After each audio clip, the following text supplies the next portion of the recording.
Have you ever heard this noise? Dink. Dink. If only I hadn't gone to that website. If only I had not decided to drink and drive. If only I hadn't have said what I said. I drove off that day with tears running down my face, and I felt so absolutely helpless and alone. And I asked the question, where is God? Have you ever wondered which car out of all the street legal cars is the fastest? I have, and I looked it up. The fastest street legal car ever built is the 2021 Bugatti Chiron Super Sport 300 Plus.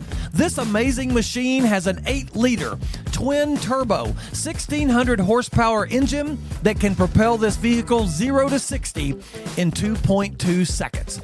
Its top speed is a whopping 304 miles per hour. It's truly a masterpiece. However, it can't even go 1 mile per hour without this one thing, a battery. It's one of the fastest cars ever made, but it still needs a power source. Have you ever had an issue in your life that just keeps reappearing? No matter how hard you try, you just can't change it. Maybe you are trying to connect to the wrong power source. Perhaps there is something preventing you from connecting to the right power source. Maybe you just need to admit that you are powerless. Is there any hope for a permanent change in my life, or am I forever stuck repeating the same hurts, habits, and hangups as I have before? This is our topic of discussion today, and I'm going to be talking about 9 things that keep me from connecting to my higher power, Jesus Christ. I'm Eric Hutchinson, and this is the If Nothing Changes podcast. Today, I feel compelled to change our normal routine of hearing a life change story to talk about why I am powerless. I'm going to be covering 9 things that keep me from connecting to the one true power source, which enables me to permanently change bad things in my life. I hope you find this topic intriguing and interesting, and that it helps you find permanent change in your life. Let's begin the discussion. So, hey guys, this episode is going to be a little different than normal. I recently taught one of the Celebrate Recovery lessons at Celebrate Recovery Fellowship in Rogers, Arkansas. The teaching was on being powerless and is based upon the Celebrate Recovery Principle 1 and the Alcoholics Anonymous Step 1.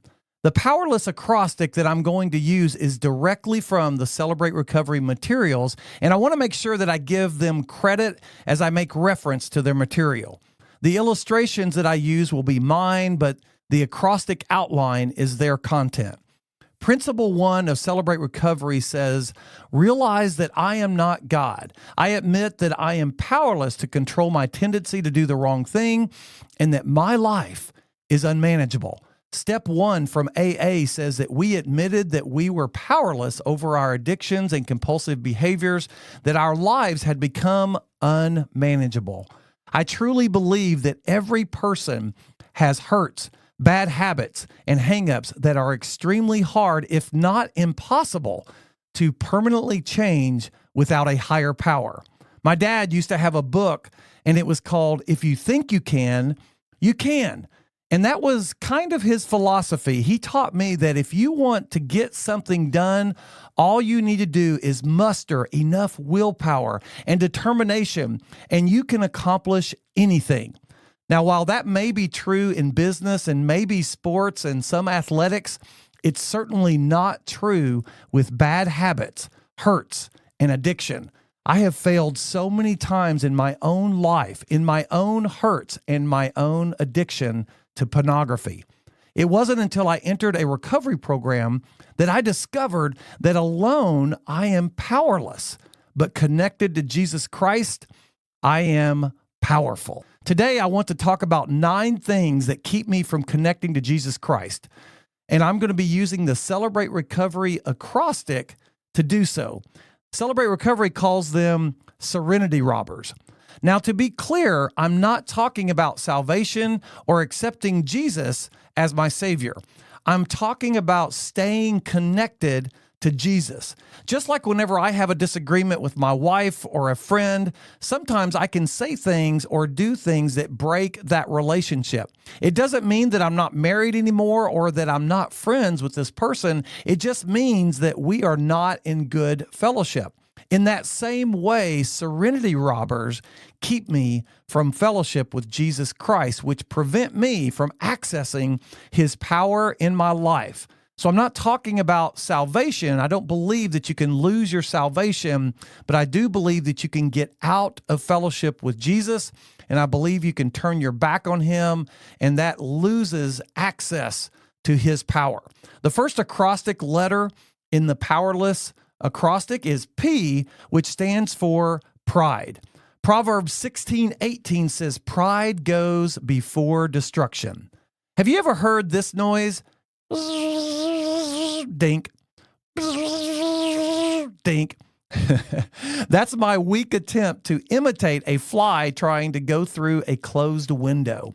This little fly thinks that if he just keeps on trying, he'll break through that glass, even though there are other flies lying dead below him.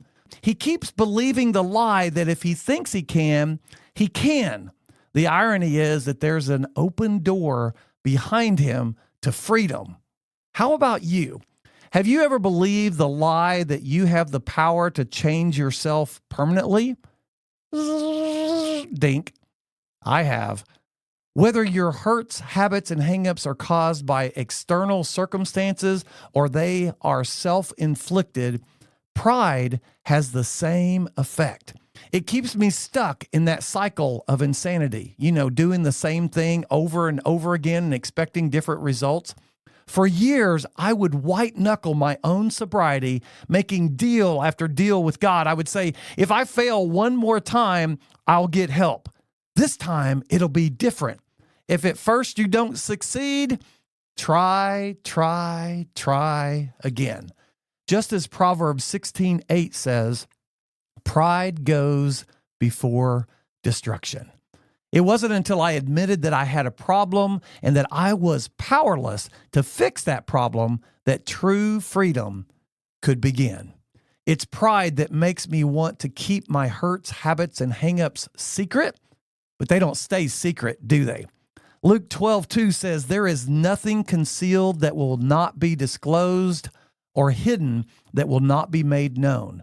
There's a saying that we have in recovery that says we are only as sick as our secrets.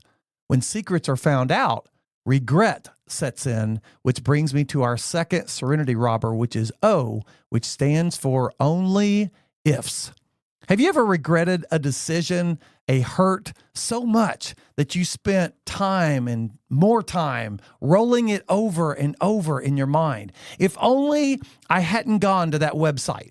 If only I had not decided to drink and drive. If only I hadn't have said what I said. I play these scenarios out in my head like that's actually going to change my past, but that's the lie, isn't it?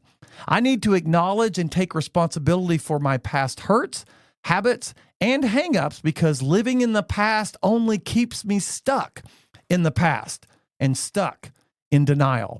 It prevents healing and growth in the present. Akin to regret is worry, which brings me to the next serenity robber, which is worry. Did you know that worry is just another form of meditation? That's right. We normally associate meditation with positive things like scripture memory or healthy thinking, but worry is simply meditating on the possible negative scenarios of the future. Notice I said possible. Listen to this quote from Corrie ten Boom. "Worry doesn't empty tomorrow of its sorrow, it empties today of its strength." Oswald Chambers says, "God is never in a panic. Nothing can be done that he is not absolute master of, and no one on earth or in heaven can shut a door that he has opened, nor open a door that he has shut. God alters the inevitable when we get in touch with him, when we get connected to him." I love these quotes because they remind me of who has the power. I need to get connected to God and stay connected because alone I am powerless, but connected, I am powerful. Worry puts unwarranted weight on my shoulders and makes me want to run and hide, which brings me to the next acrostic letter, which is E, which stands for escape. Ephesians 5:13 and 14 says, "But everything exposed by light becomes visible." You see, escape is all about illusion and procrastination. When I used to look at pornography, I was living in a fantasy world that wasn't real. And for a short time, I didn't have to deal with the reality of my divorce, which is the major hurt in my life. However, it was a lie, and I couldn't escape reality for long. While the escape provided temporary pleasure, it prolonged my pain and extended my bondage. This led me to bitterness and anger, which brings me to the next acrostic letter, which is R, which stands for resentment. Ephesians 4:26 and 27 says, "In your anger do not sin. Do not let the sun go down while you are still angry, and do not give the devil a foothold." You see, resentment and bitterness give the enemy a grip, a foothold on my life. Resentment is an absolute cancer to my soul that slowly eats away bit by bit. I think resentment is best described as drinking poison and waiting for the other person to die. It actually hurts me and not the other person. It isolates me from other people and makes me feel like I'm all alone. Which brings me to the next serenity robber, which is loneliness. Listen to Deuteronomy 31:6. It says, "Be strong and courageous. Do not be afraid or terrified, for the Lord your God goes with you. He will never leave you nor forsake you." You see, the enemy wants you to believe that you are alone. Why? Because alone you are powerless, but connected to Jesus Christ, you are powerful. The fact is, God is right there with you and just waiting for you to connect with him. You know what else? There are people that are willing to walk this journey with you. Did you know that? There are people that are just waiting and willing to walk this journey with you. I'm a part of a recovery community that walks with me, and there are so many more communities like this that would be willing to walk with you as God invokes change in your life. However, you have to allow the community to help you, which means stepping out of denial about your addiction or your bad habit or your hurt. Let God help you through other people. Don't try to walk this path alone. I have learned that loneliness is a choice. If I am lonely, I should help someone else who is lonely. You see, God uses other people to fill those holes left by my hurts, my bad habits, and my hangups, which brings me to the next acrostic letter, which is E, which stands for emptiness. John 10:10 says, "The enemy desires to steal, kill, and destroy my life," which leaves me empty, alone, and hurting. However, Jesus desires to pour his life-giving power into me as I connect to him. Then I can live life to the fullest. The enemy wants to keep my focus on my own hurts, habits, and hangups so that I don't see God or anyone else. Which brings me to our 8th serenity robber, which is selfishness. You see, selfishness is all about me, me, me. Recovery is all about me getting healthy, so in turn, I can help others. Look at 2 Corinthians 1:3-4. It says, "The God of all comfort, who comforts us in all our troubles, so that we can comfort those in any trouble with the comfort that we ourselves have received from God." As I start healing and becoming healthy, my focus will start to push outward to others. This helps me remains sober and gives me peace and serenity. I can honestly say that the last 14 years, I've experienced more peace and joy than I have ever had in my previous years of my life. I truly have lost my old life, but I've gained a new one through Jesus Christ, and you can too. The last letter in our Powerless acrostic is a second S, which stands for separation. Romans 8:38 and 39 says that there is nothing that can separate me from God's love. However, have you ever felt separated from God? I have. Let me ask you this question. Who moved? You or God? I have a distinct memory of taking my daughter back to her mother's house during the time of my divorce.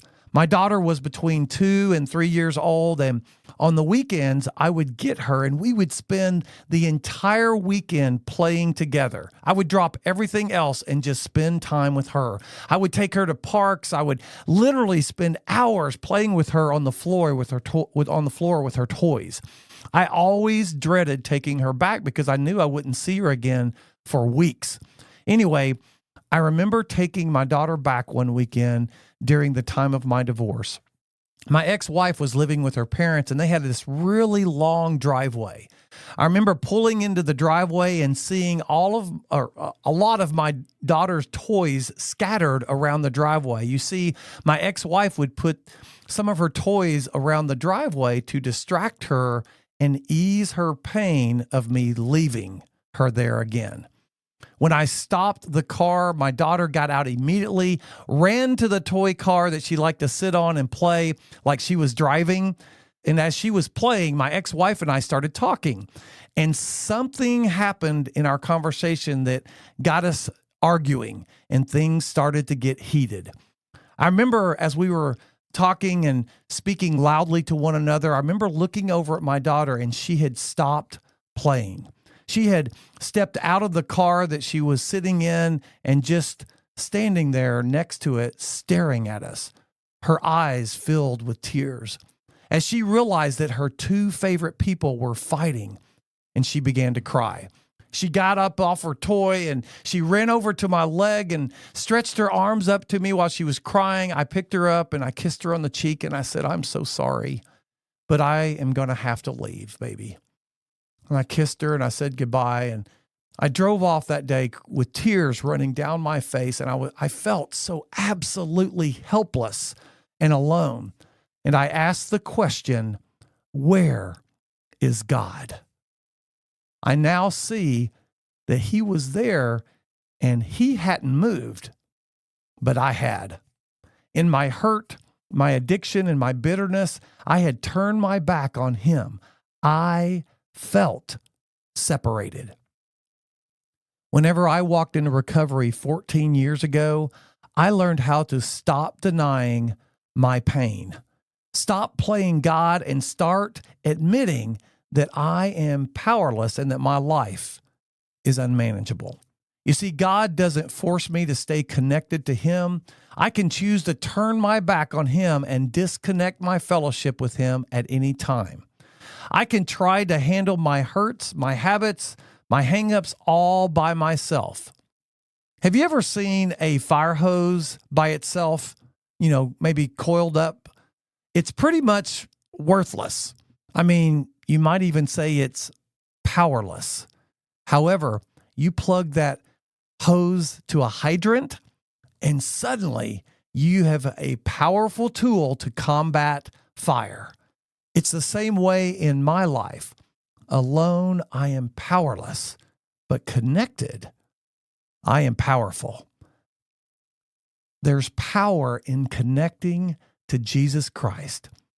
There are several things that I can do to connect to Jesus, and I would love to talk to you about these things. You can reach out to me, message me, or you can email me at ehutch@cox.net.